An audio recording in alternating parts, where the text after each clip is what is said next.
2,724,367 shillings and passed it without amendments.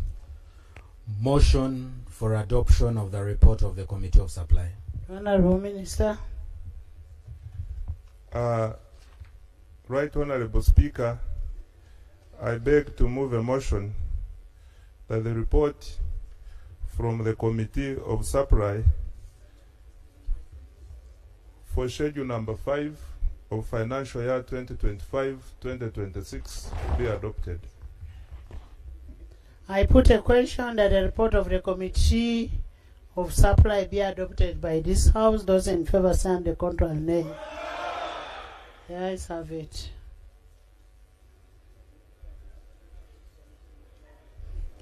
Honorable Member, thank you. I will instruct the clerk to capture the details and supply it to finance. Next item. Item 12 on the order paper. Bill second reading. The Protection of Sovereignty Bill 2026.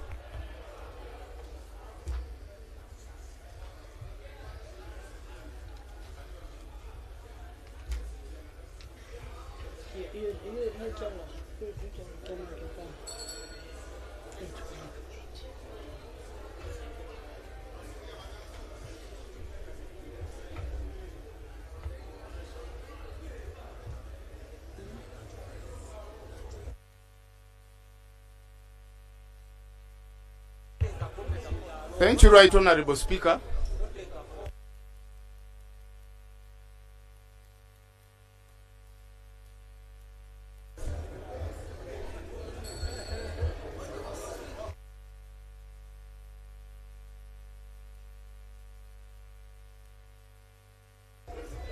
Honorable members, you recall that on Wednesday 15th, 2026, the Minister of Internal Affairs tabled the Protection of Sovereignty Bill 2026 for the first reading. Pursuant to Rule 135 of the Rules of Procedure of Parliament, the bill was referred to a joint committee of Defense and Internal Affairs and Legal and Parliamentary Affairs. The committee has concluded the consideration of the bill and is ready to report. And pursuant to Rule 136(1) of the Rules of Procedure, I will invite the Minister to move his motion for the second reading before I will give you to bring your issue. Please. Honorable, let him first move, then I will give you to bring your issue. Okay?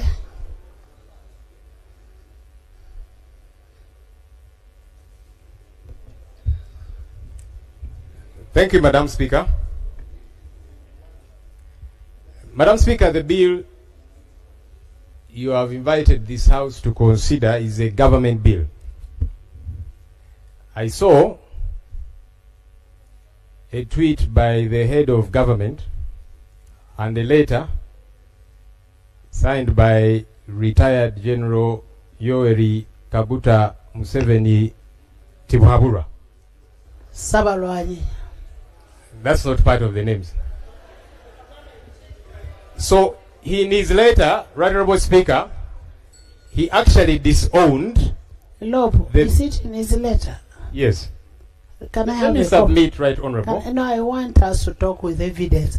Can we lay the letter on table? I came prepared, Madam Speaker. Here is a copy of the letter. I am tabling it. I have never seen a letter from State House in white.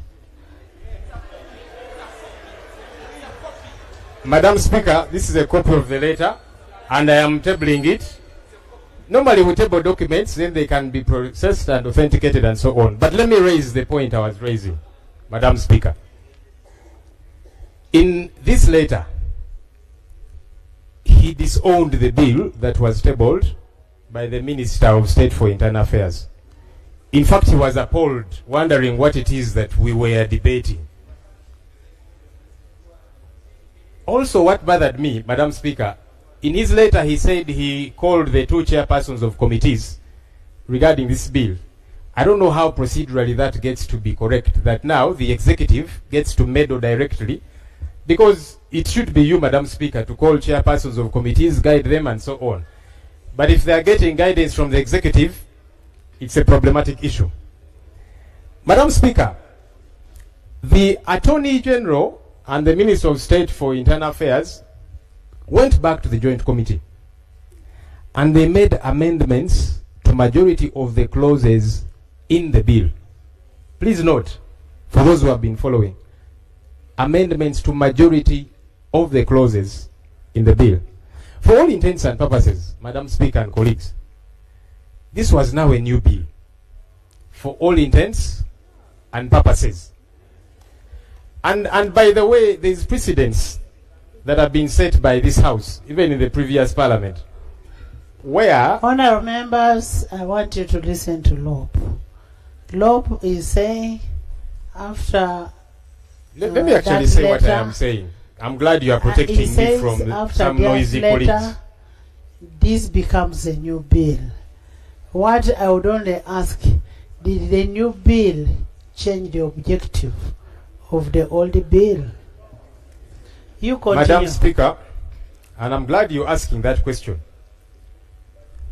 because the entire foundation of the bill was torn apart, and no wonder the initiator... There is a procedure. But I rose procedurally, Madam Speaker. No, I gave procedure you, cannot counter procedure. No, I gave you space to speak. Not but I raised... Is a yes and order. An order cannot... Honorable, you've been around for some time. You know that procedure takes precedence. You're going to mislead the new MPs who are coming in the 12th Parliament. They need to know and learn from people. Let me proceed in earnest, Madam Speaker. But Honorable Lope, I want to put this on record that we do not have a new bill. We only have one bill. I am the custodian of the law in Parliament. If the President wanted to make a change in that, in the law, in the bill, the President ought to have informed me. I am not aware of that. It has not come to my attention. I am the one processing the bills here. So if he sent it for public, and if he called the chairpersons, he's one of the Ugandans whom we should consult. Madam Speaker, I'm glad you're saying you were not informed, and that's part of the problem I'm raising. Why was this House not informed? Especially because majority of the clauses were amended. Madam Speaker, please protect me from noisy colleagues.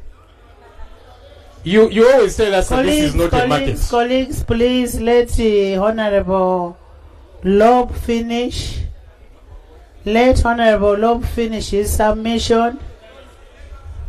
No. Honorable members, let's be calm. I am the custodian of the law here.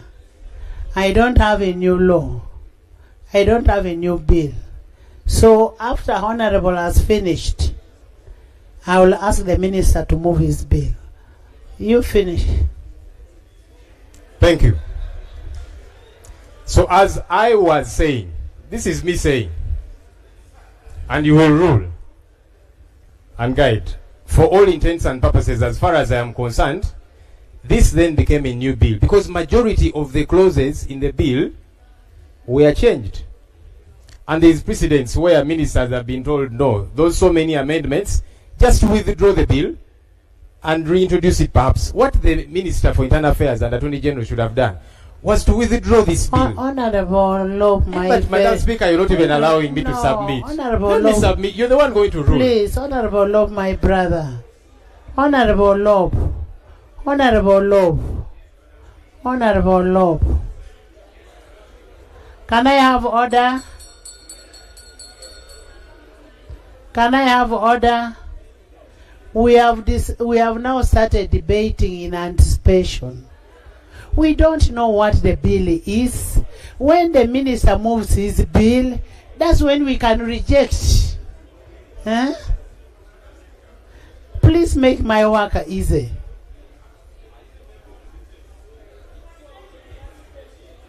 No, you leave Honorable Lob to finish.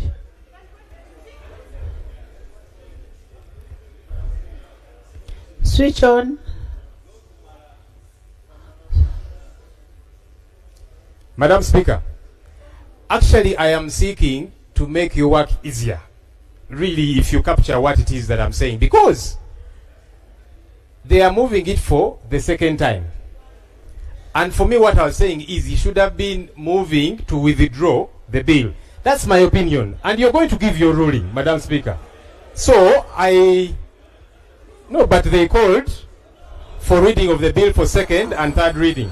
Okay. So, let me finish the issue that for me I am raising. Okay. Madam Speaker, also, stakeholders...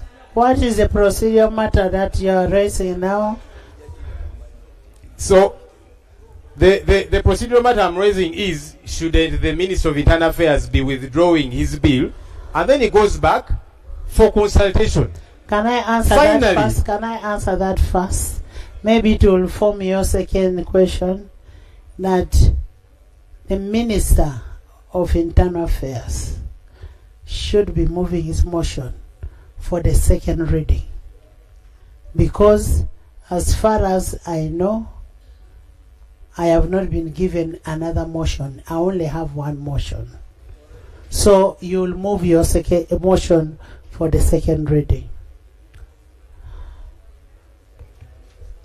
Thank you, Madam Speaker, and I'm glad on record you have said you were not notified of a second one. That's something we are going to interrogate, because like I'm saying, as far as some of us are concerned, it's a second one. Honorable Speaker, the committee report to this bill here leaked, and it is in the public domain. It was first shared on our parliament platforms. Media houses have shared it. It is all over. Honorable Speaker, on 18th of January 2023, you were seated in the chair you seated in, and I was standing on this very microphone. I was chairperson of COSASE. I rose to present a committee report for COSASE on Uganda Airlines. And you said, Right Honorable Speaker, I want to quote you verbatim what was on the Hansard. You said, there was a leakage of the Uganda Airlines report. A property of this parliament cannot leak, and we continue debating on it. Those were your exact words captured on the Hansard. Honorable Speaker, this report has leaked. So, given that precedent which you said, are we going to go ahead and debate this leaked report? Thank you. Because the precedent was set by yourself. We hope to be ready. First of all, honorable members, in the VIP gallery, I want to introduce Honorable Namlondo Sara, MP-elect from Buyende. You're most welcome. Honorable Naku Fiona, the elect for workers. Most welcome, Fiona Naku. And then we have Honorable Sewagude Robert, representing people with disability, national. You're also most welcome. I have Honorable Matembe, Miriam, and Honorable Emily Otekat. Honorable members, I want to refer you to Rule 14. The report of the Committee on Bills shall, and I'm saying shall, be uploaded on the Parliamentary Information System for the information of members before the report is laid on table. That is 214.14a. This report that was uploaded had my signature. I even said, please place it on the order paper with my very able signature. The report of airlines that got out did not have my signature. I am the only one who can sanction a document to be uploaded, which I did, so the report was not leaked out. Can you move your motion?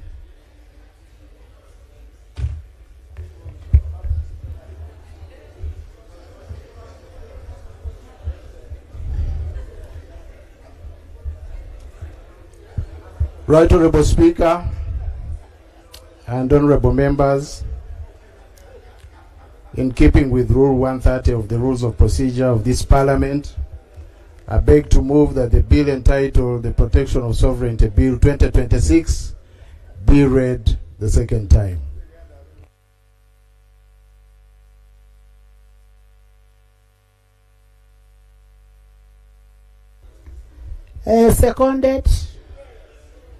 Seconded by the Vice President of Republic of Uganda, Honorable Jessica Alupo, retired.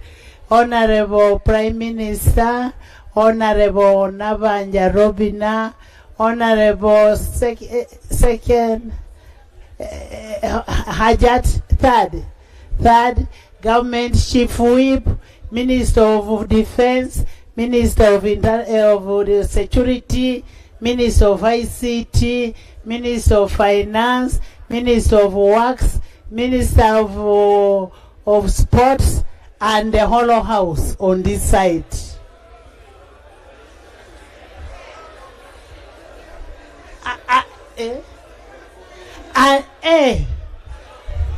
And part of that house, part of the other side, including Chemongesi, Rogomayo. Thank you. Would you want to speak to your motion? Right Honorable Speaker and honorable members, can I first have a justification before you bring the procedure?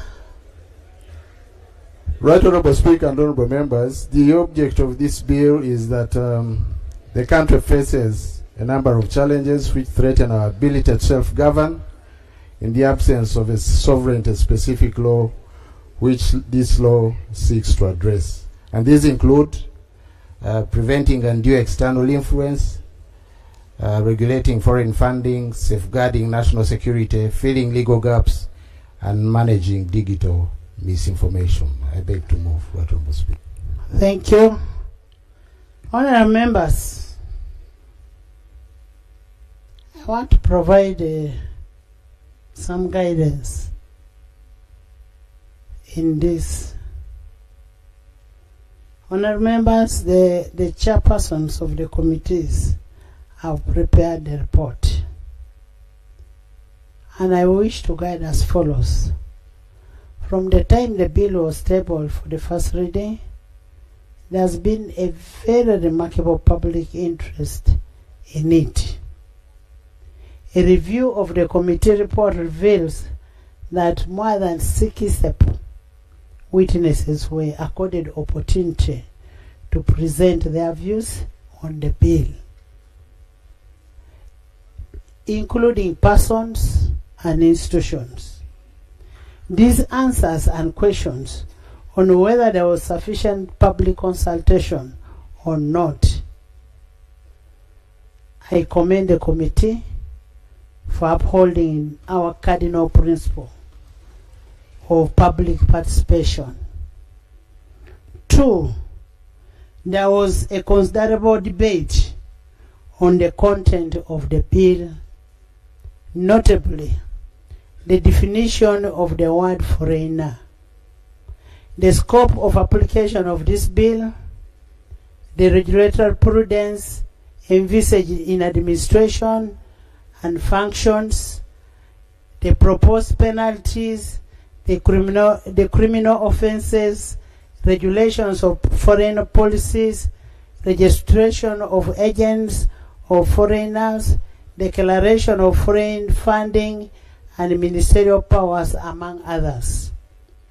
I have reviewed the report, the committee has established that the contentious matters have been exhaustively handled and addressed as per the public interest.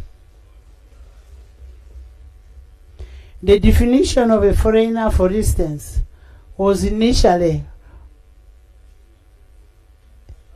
brought in a way that was not appealing to the people, but the committee has handled. Now I want members, there's no procedure, I'm giving you guidance. I know I'm touching on your minorities. Honorable members, I am giving 30 minutes for the major report to be presented, and I am saying 30 minutes. Where is the chair? And I will also give, I am aware that is a minority report. It doesn't matter whether minorities or minority. I am also giving the minority or minorities 30 minutes. If you have 10 minorities, you'll divide 30 minutes by 10 and you'll have 3. Honorable Chair, unanswered, I want timing.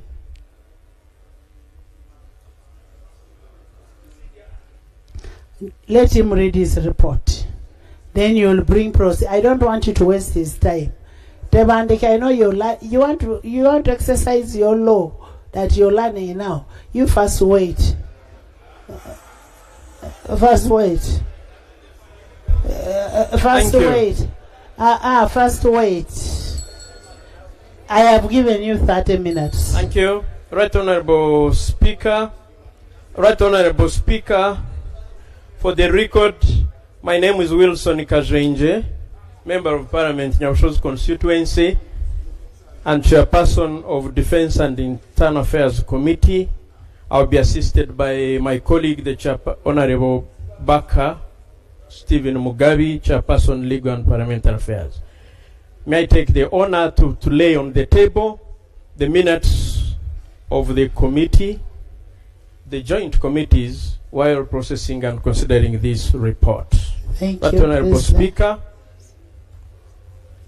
indeed, I'll take the 30 minutes. But Honorable Speaker, on Wednesday, 15th April 2026, the Protection of Sovereignty Bill 2026 was read for the first time under Rule 135(1) of the Rules of Procedure of Parliament. You referred to the joint committee made up of committees of Defense and Internal Affairs and the Committee on Legal and Parliamentary Affairs for scrutiny, and we are now reporting under the same rule of procedure. Right Honorable Speaker, the joint committee here referred to as the committee has examined the bill, taking into account submissions from stakeholders, and now presents this report. This report sets the committee's analysis of the bill's objectives, the key provisions, likely effects, together with the synthesis of stakeholder views and the committee's recommendations to Parliament. The object of the bill. The object of the bill is to enact a law that seeks to provide for the protection of the sovereignty of the people of Uganda. 2, to designate the department responsible for peace and security and the responsible entity for the registration and regulation of agents of foreigners. 3, to provide for the protection of the sovereignty of Uganda and provide for the registration of agents of foreigners, and to regulate the funding and any other assistance to agents of foreigners and for the related matters. Defects in the existing law.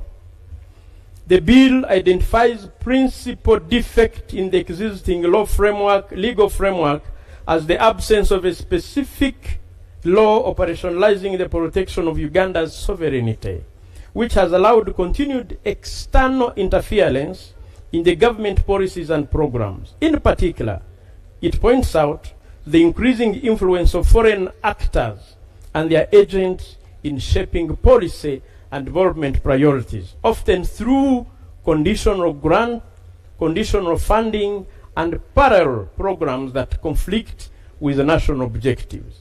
It further highlights inadequate regulation of civil society organizations, especially those receiving foreign funding, leading to concerns about transparency and alignment with the national objectives. Additionally, the bill notes the growing use of digital platforms by foreign actors to spread misinformation and incite social discord, collectively undermining Uganda's ability to self-govern independently and safeguard its political, economic, and social stability. Right Honorable Speaker, what method did we use? Methodology. In considering the Protection of Sovereignty Bill 2026, the committee undertook an extensive and transparent stakeholder engagement process to ensure broad participation. Public notices were published in the dailies, Vision and Monitor, on 17th April. We invited memoranda and views from all interested parties. This was to facilitate meaningful input. The committee suspended the sittings for 1 week to allow stakeholders adequate time to prepare and submit written memoranda. Upon resumption on 24th of April, Right Honorable Speaker and Honorable colleagues, stakeholders who had expressed interest were accorded opportunity to present their views. The committee engaged them directly, seeking clarifications where necessary. In total, and this is unprecedented, Right Honorable Speaker and Honorable colleagues, in total, the committee interfaced with 224 stakeholders, clustered under 60 groups drawn from diverse sectors. In the diaspora, the Global Forum Uganda Diaspora Council, whose memoranda included views of Ugandans drawn from 32 countries across all regions that gave their perspectives on the bill. In addition to the hearing from stakeholders who appeared before the committee also took into account the perspectives shared by His Excellency the President in his guidance to the nation through his letter, particularly that was addressed to the Bazuku regarding the bill. Following these engagements, Right Honorable Speaker, the committee held further sittings during which the learned Attorney General responded to the stakeholder concerns and proposed refinements to the bill. The interactive process ensured that the review incorporated both legal scrutiny and practical implementation considerations. This structured approach, characterized by open invitations, dedicated submission time, inclusive hearings, responsible dialogue, demonstrates that the committee's work was informed by a wide participatory and national representative consultation process. The stakeholders the committee interfaced with include the following. It is important, Right Honorable Speaker, that this goes on record. We have clustered them like this. We had stakeholders under government and public institutions. These are actors with statutory mandates that include Bank of Uganda, Financial Intelligence Authority, National Planning Authority, Uganda Human Rights Commission, the parliamentary committees. We also had another cluster of legal and professional bodies and organizations that focused on the law, like Uganda Law Society, like East African Law Society, the Law Development Center, Center for Constitutional Governance, that had in their entourage former members and former ministers of government. Independent legal and legal practitioners who forwarded multiple submissions. We had political actors and movements, political parties, or politically affiliated formations. These include Alliance for National Transformation, Forum for Democratic Change, National Unity Platform, the People's Front for Freedom, and for the record, the Hansard must capture this, Right Honorable Speaker, that Uganda People's Congress appeared and gave their views, and that the leader of opposition also appeared and gave his views. I'm mentioning it for the capture of the Hansard. We also entertained private sector and business associations that include the Chamber of Commerce, Kampala Arcade Traders Association, Kampala City Traders Association, Uganda Small Scale Industries Association, Uganda National Traders Association, the Gen Z's Business Owners Association, Innovation Village, the startup ecosystem, and the independent private sector consultants. We did not stop there. We entertained financial, insurance, economic sector actors.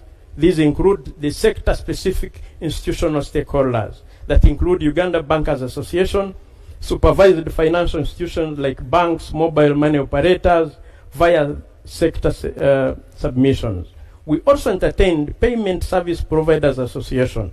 We also entertained Uganda Forex Bureau and Money Remittances Association. They too appeared and gave their views.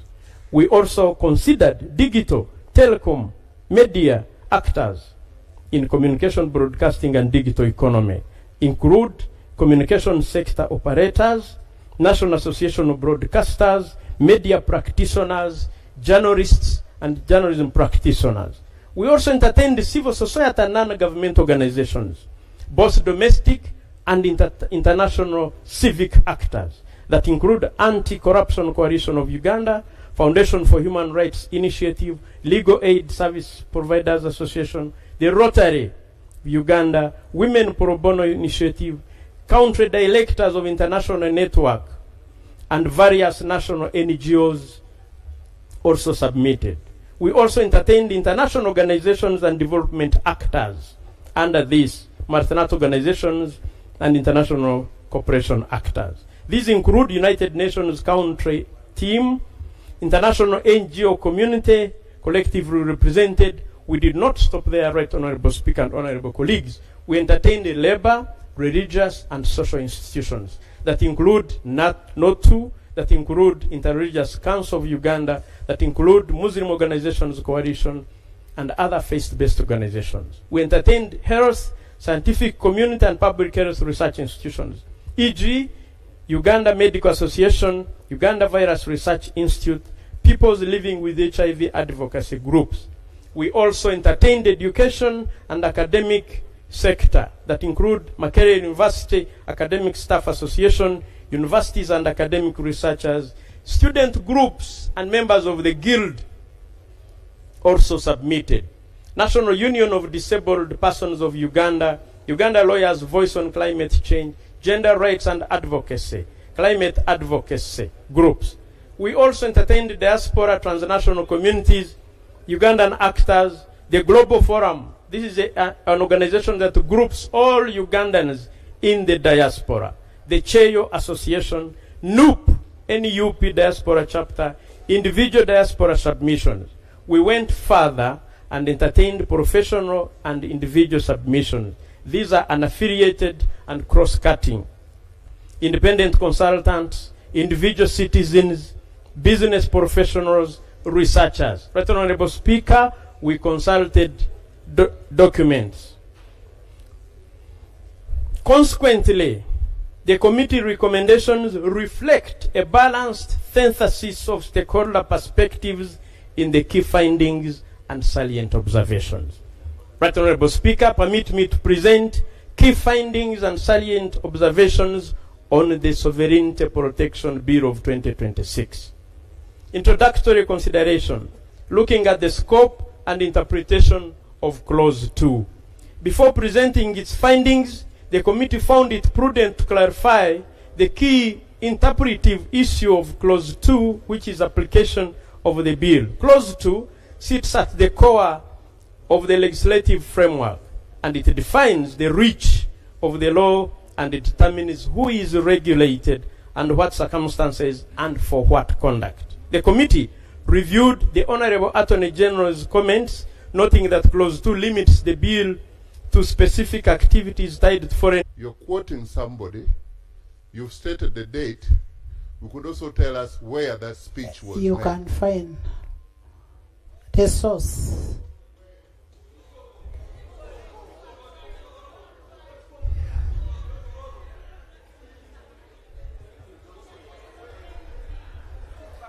Right Honorable Speaker, I am well conversant with the rules of procedure of this House.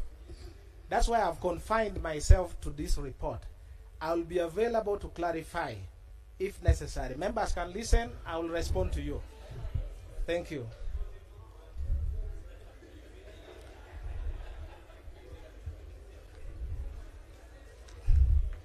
The minority report, where necessary, shall refer to the speech above for the purpose of reminding ourselves as legislators Can I and have fellow a chance to have a Ugandans. copy? Can I have a copy?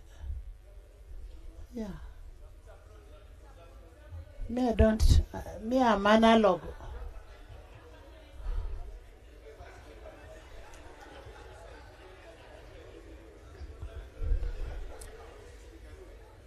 And fellow Ugandans, for we have come from the far, we have come, and there are apparent U-turns and reversals that are being made for whatever reasons being advanced, which reasons have no place in shaping the sovereignty of the people of Uganda. Areas of dissent and statement of reasons for dissent.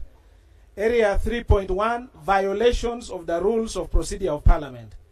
Madam Speaker, during the consideration of the Protection of Sovereignty Bill 2026, the co-chairpersons violated several provisions of the rules of procedure of Parliament of Uganda.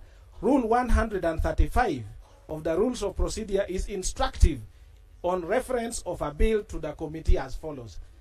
Sub-rule 1, whenever the bill is read for the first time in the House, the bill shall be referred to the appropriate committee appointed under these rules. Sub-rule 2, the committee shall examine the bill in detail and make all such inquiries in relation to the bill as the committee considers expedient or necessary, and report to the House within 45 days from the date the bill is referred.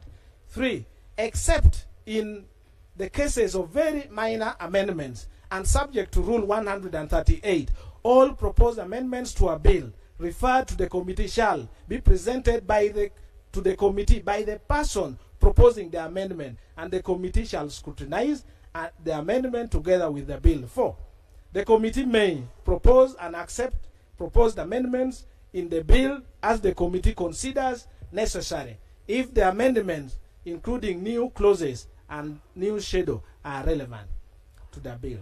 The minority observes that the committee violated sub-rules 2 and 3 in as far as it did not examine the bill in detail and further did not make all such inquiries in relation to the bill.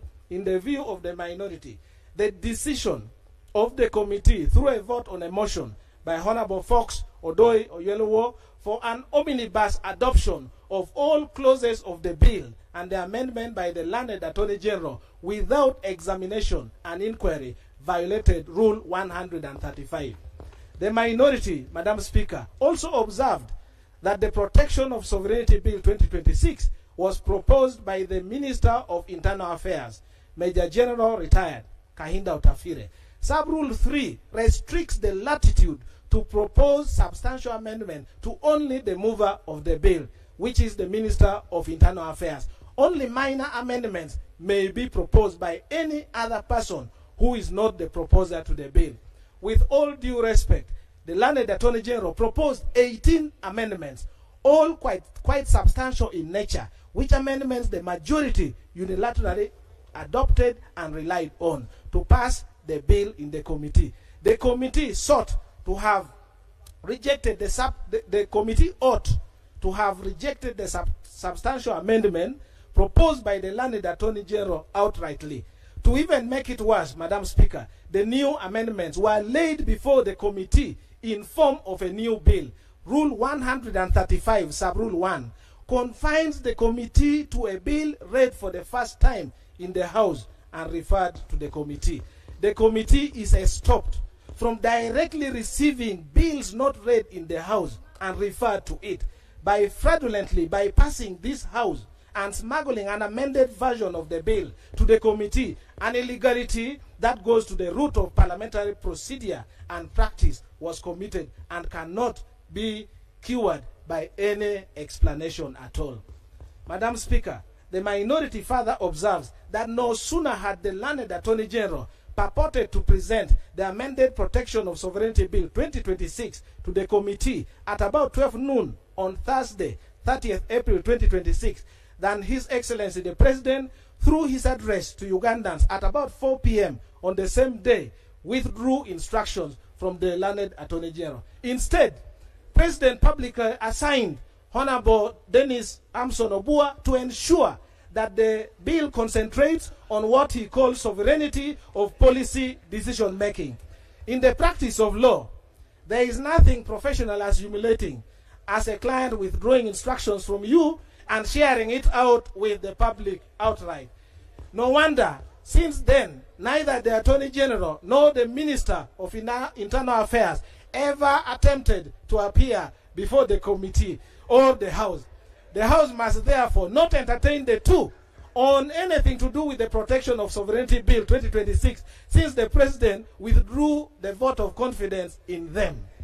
The minority, Madam Speaker, formed the view that Honorable Obua Hamson, having been given fresh instructions as per the written expression of the President, ought to have immediately sought audience with the committee to present the instructions given to him. Was it an instruction to withdraw the bill, or what was it? Despite the insistence of the minority to invite the Honorable Hamson Obua under Rule 135 Sub-Rule 2 to make all such inquiries in relation to the bill, as this was the most expedient, the co-chairpersons, Honorable Kajwenje Wilson. Honorable Gianna, sorry for interruption. My presumption is that when you bring a minority, you bring your points of departure, not procedure. Flavia, points of departure, not a debate on the procedural ways.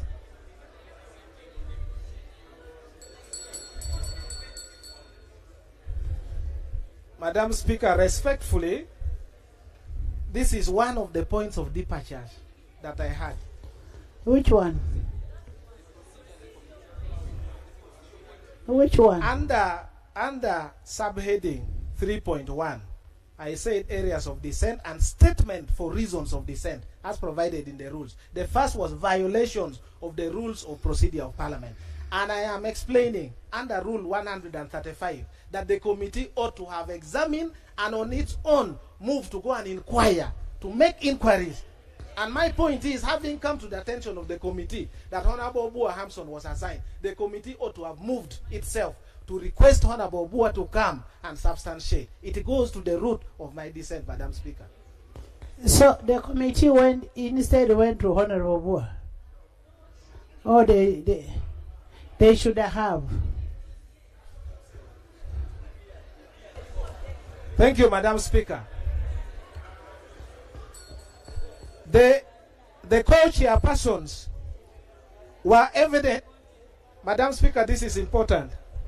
The co-chairpersons, Honorable Kajwenje Wilson and Honorable Baka Mugabe Stephen, were evidently partial, hostile, and continuously switched off the microphone of members in the committee they perceived to be against the bill.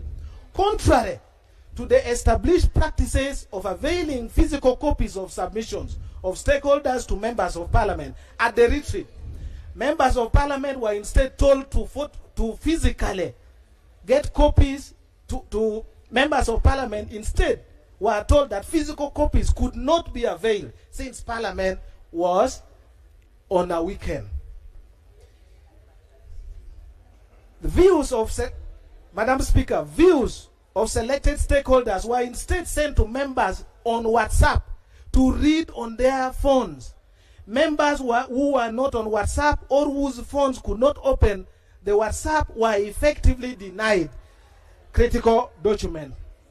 Madam Speaker, the privileges of a member of parliament were violated to the extent that some of the members of the committee had to jump on border to travel to Nassau Road to print the stakeholders' document for their own reference. A passionate plea for the committee to adjourn until Monday, when Parliament is open, for purpose of printing or photocopying the document was turned down. But Right Honourable Speaker, this gross. I am rising on a point of procedure. I am rising on a point of procedure, Madam Speaker. A minority report, as per our rules, envisages that a member participates in the proceedings of a committee and then disagrees with some of the decisions taken by the majority. You read. But not to come here and tell us stories how the committee. So, no. Read the rules. This parliament, while debating reports, is not for storytelling how members were seated, how they were reading, going on border. What we expect, Madam Speaker, from the minority report is where the member disagrees with the decisions of the majority report, not to waste time of Parliament talking as if he's just reading a story. So is the honorable friend of mine proceeding correctly by wasting our time as Parliament instead of being straight. Honorable Dur, Jonah, I am actually enjoying your story. You continue with the story. Please. Let's continue. Let's listen to the story. Thank you.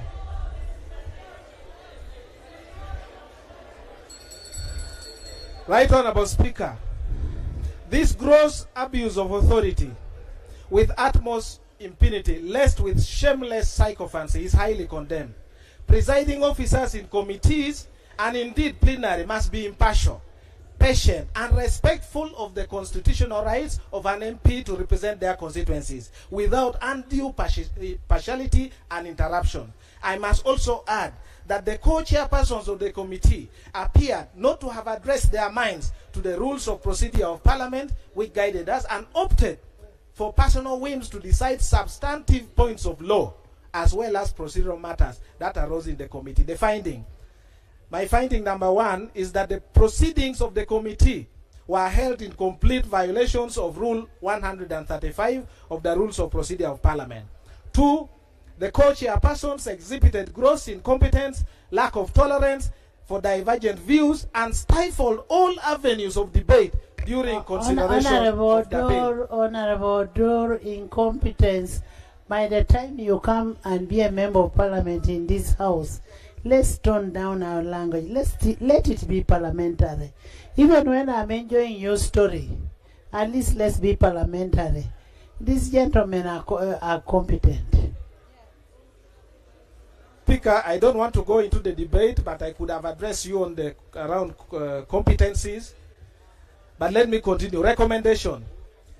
And it's in writing here. And I'll remove it on the issues of competence. You are such a powerful person, please. Madam, yes. I respect. Please proceed. Yes, please, you go ahead. The minority recommends to Parliament to reject the majority committee report and instead refer the bill to the executive, or in the alternative, but without prejudice, be pleased to appoint another committee to examine the bill in detail and make such inquiries in relation to the bill in full confidence. Dissent number 2, defective certificate of financial implication.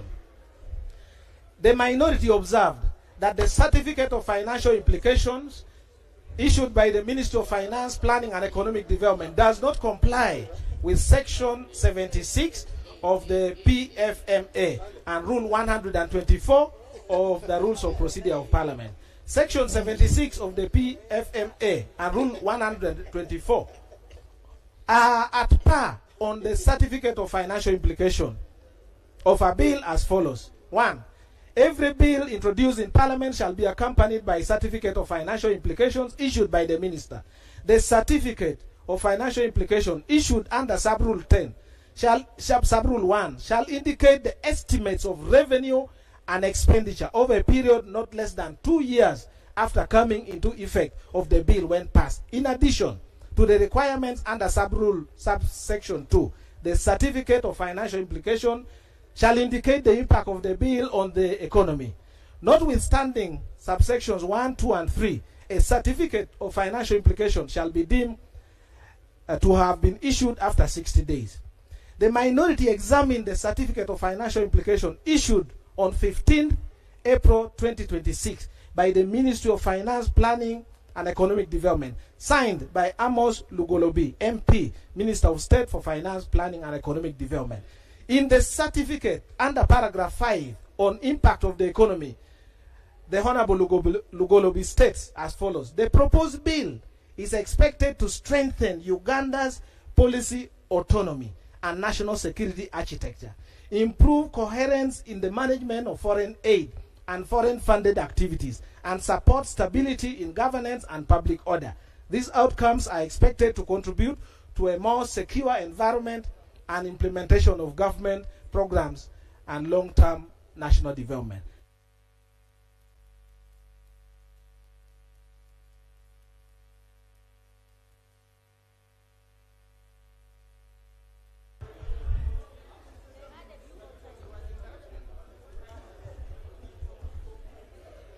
The minority draws the attention of honorable members to the sad realities that has befallen this country, that the entire ministry responsible for finance, planning and economic development does not know what constitutes an economy of a country called Uganda, and therefore are unable to articulate the impact of the bill to the economy of Uganda.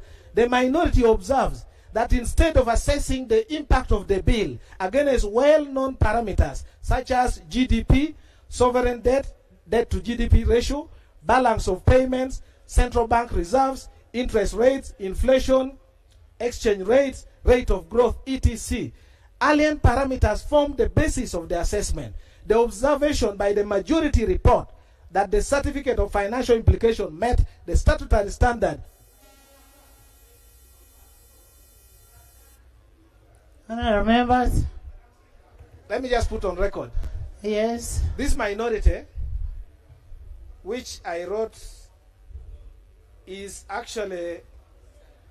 Let's capture all the all what has been in all the minority. This is what exactly so happened how much, in the committee. let me give you 2 minutes.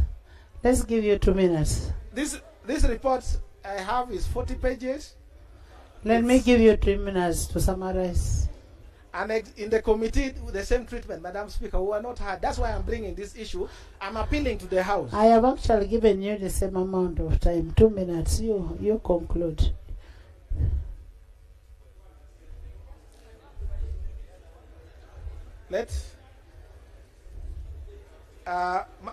Madam Speaker, I want to put on the record that I cannot conclude in the 3 minutes you have given me, but I appreciate it. If it is your ruling that this report stops at this level, I have no problem. I respectfully submit, and then I can leave, because there is no way I can. And I wanted just to finally, because as you also know, this may be possibly the last time some of us may be in this parliament. So I wanted you to protect that constitutional right, that little window that the people gave me to be in this house, to represent them. I just plead of you. I may not come back, ever. But that constitutional right for me to present, I wanted to ask that you give me. Jonah, because you've actually spent the 35 minutes. Now, Jonah, I have always told you you're one of the people I will miss in this house. I am giving you additional 5 minutes, and all the other minority reports, we will capture what is in your minority report, because the time has been taken. Yes. Yes. You might your reports. Right Honorable Speaker. Thank you so much, Right Honorable Speaker. I want to now go back to the report, but let the record capture that when I appeared in the committee, and you have designated me, Madam Speaker, as a member of Parliament to sit in the committee of the legal. In the joint committee, I was not given the opportunity. The same treatment, and that's why I thought this House would allow me to present. So with that, let me just put on the record that that the 5 minutes that you have given to me is not enough for me to present this. And I thank you, and probably take the opportunity to conclude by wishing members who are going to return to the 12th Parliament good luck in their deliberation and representations. I know next week people are going to swear in. I want to wish you all the best. But without prejudice, if the committee proceeds to committee stage, the amendments that are also attached here, Yes. I beg that I will be given time to move those amendments, Madam Speaker. So you're putting a motion for committee stage so that we do the amendment? Let the record capture that I did not. I just put your note because I'd written it here. No problem, no problem. We shall consider If you had been patient and read, it was going to come in the last page. No, I am not impatient. Honourable members, I gave each side 35 minutes.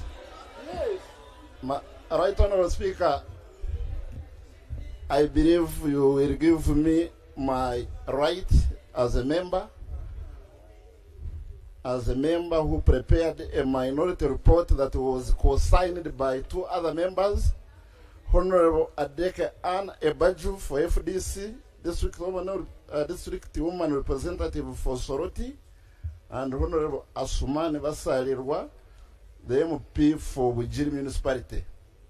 And my Right Honorable Speaker, our points of dissent are in the following areas. 1, the provisions in the bill that tend to infringe the freedom of expression contrary to Article 29 of the Constitution. 2, the inconsistent mens rea, since several offenses of comparable severity, particularly clauses 8. Incidentally, this particular microphone seems to have been tampered with, and mine has, so as clauses 8, 10, and 12, and 22 that remain strict liability, while others require intentional knowledge, and creating an internal inconsistency contrary to Article 28(3) of the Constitution. I hope the answer will capture me. Yes? At Satura, number 3, Satura definitions in respect of foreigner and agent of foreigner, which cross-refer to clause 2, which in itself raises Wilfred, that we will discuss that at committee stage. I will allow you to bring your issues. Number 4, Right Honourable Speaker, is on criminalization of free speech. Number 5, and most importantly, Madam Speaker, this particular bill tends to infringe Article 1 of the Constitution by 1, trying to invent the sovereignty of the people into the sovereignty of the state. Article 1 of the Constitution refers to the people of Uganda being sovereign. What the state has is the authority to administer. So the title of the bill itself tells the lie about itself. And when you go through the bill, Right Honourable Speaker, apart from clause 5, which talks about the sovereignty of the people of Uganda, the rest of the clauses are in respect of the sovereignty of the state. Okay. And when we go to committee stage, Madam Right Honourable Speaker, so we have many amendments to make. No problem. Since we were never given an opportunity in the committee stage, thank you. We have amendments to make on almost all clauses in the bill. Thank you. May I invite my other colleagues who have minority reports to make their Members. presentations? Members. Thank you.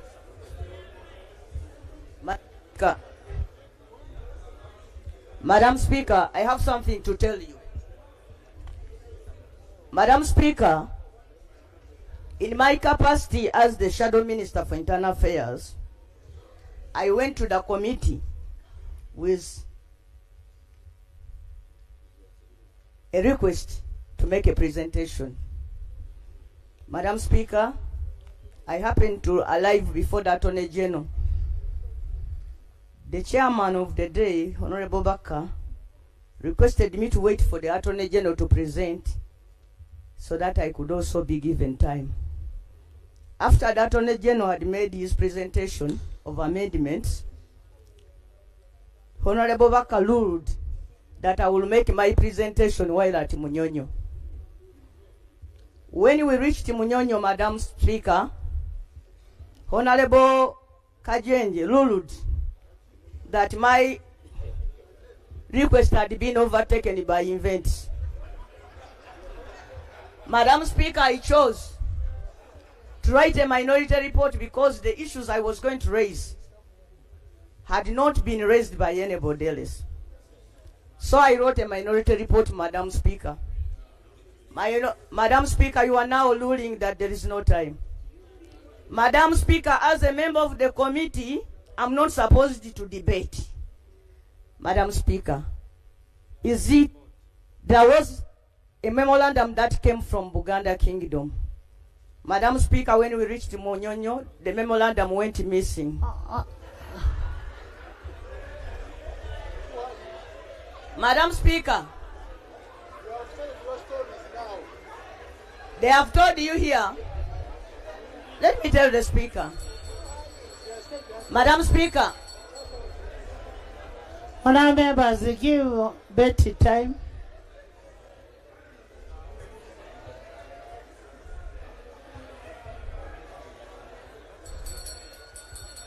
Some order. Madam Speaker, I've heard the chairman telling you that when we were at Munyonyo, we heard from the Governor Bank of Uganda.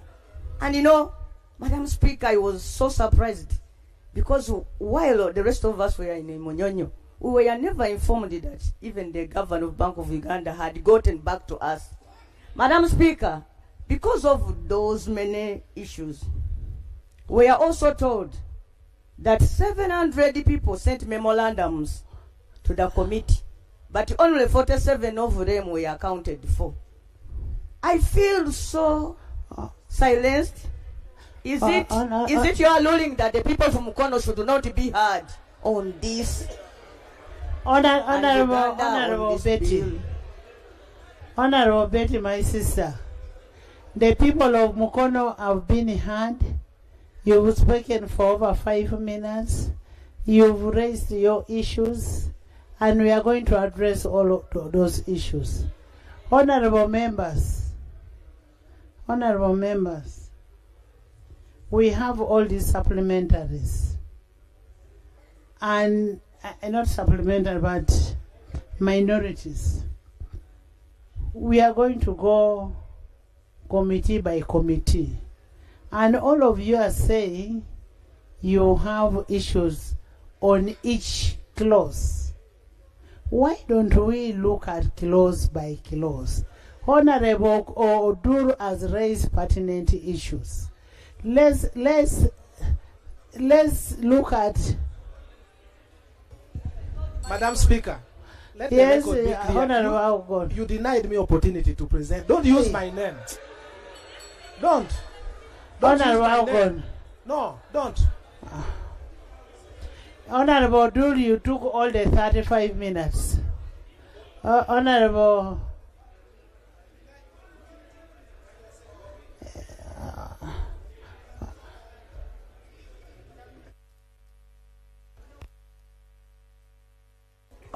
Honorable Lanya. Right, Honorable Speaker. Honorable Lanya, let me give you 5 minutes.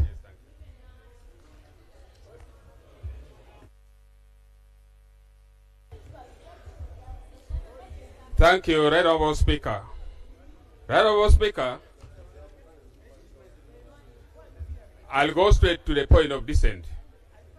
Right Honourable Speaker, the minority, following Rule of Procedure 105 of Parliament, Right Honourable Speaker, the bill establishes an extensive regulatory and criminal framework governing individuals and entities classified as agents or foreigners, imposing control and funding policies, policy engagement, and civic participations. The minority observes the several provisions, raise several concerns, including the vagueness and inconsistency of definitions, an extreme and disproportionate penalty regime, infringements on freedom of expressions and civic space, duplication of existing legal framework, and the absence of commencement and the transitional provisions and duplications of the existing legal framework.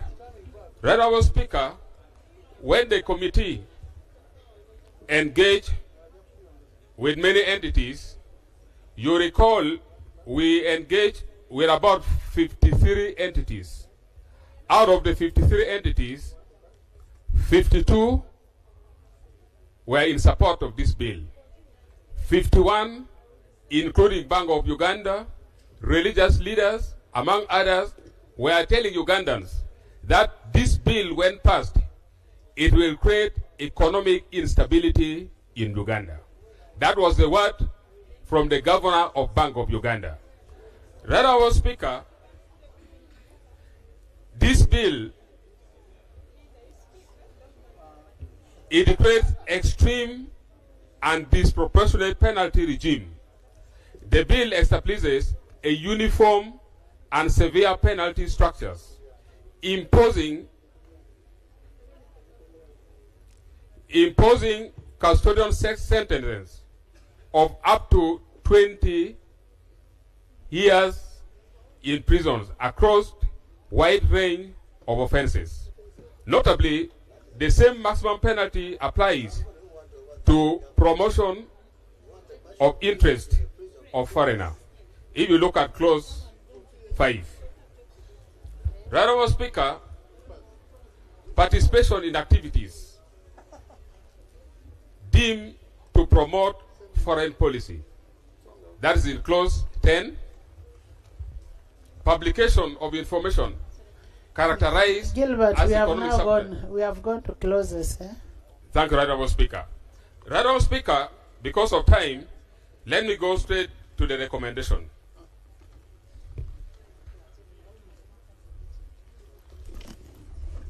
Right Honourable Speaker, this minority came out with the following recommendations. Having engaged and got many views from Ugandans, the minority recommends that the House does not pass the bill in its present form. 2, the bill be withdrawn and remitted for comprehensive redrafting. 3, a revised bill should provide clear and precise definitions, established a proportionate penalty regime, aligned with existing legal frameworks, be supported by a credible economic and fiscal analysis, and finally, be subjected to broad stakeholders' consultation. Right Honourable Speaker, the view of the minority is that the bill should be withdrawn. I beg to move. Honourable Betty. Betty, 5 minutes. Thank you, Right Honourable Speaker. Right Honourable Speaker,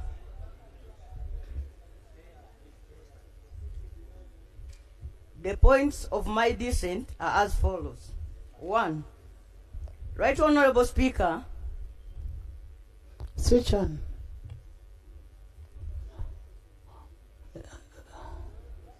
Switch on. Right Honorable Speaker, it is my opinion that there hasn't been enough public hearing according to this bill. Right Honorable Speaker, you have been told that 57 memorandums were reviewed. But the fact of the matter, Right Honorable Speaker, is that the committee received over 700 memorandums. One of them, Right Honorable Speaker, as I've put it, being from the Buganda Kingdom. Right Honorable Speaker, when we went to Munyonyo, we are given time to go and study these memorandums on WhatsApps, but when we returned to the committee, Right Honorable Speaker, the committee did not give us time to make a presentation, as I've told you before. Right Honorable Speaker, it's not about allowing people to come to the committee.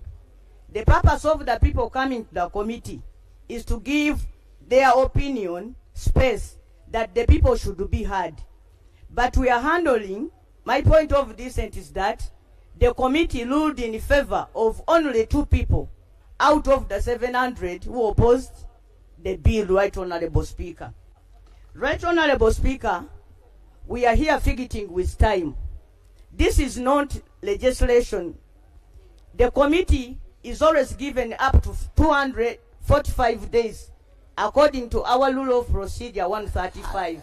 And not 200. 45 days. But if you get a committee which is efficient like yours, it can even do it. It wasn't efficient, Madam Speaker. Even the problem of time can even be seen while we are here, Right Honorable Speaker. Right Honorable Speaker, my request is that the 11th Parliament stops behaving as if it is the last Parliament Uganda will ever have. There will be other parliaments that will come after this Parliament, Right Honorable Speaker. And Right Honorable Speaker, we are so honored that you will also be in that next Parliament, Right Honorable Speaker. No, I can. My recommendation, Right Honorable Speaker. I can choose not to be because I have. You already there because we have been talking to Mau.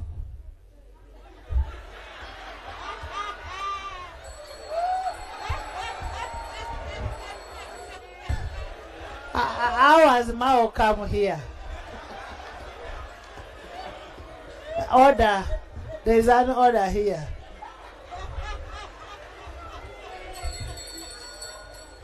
There is an order.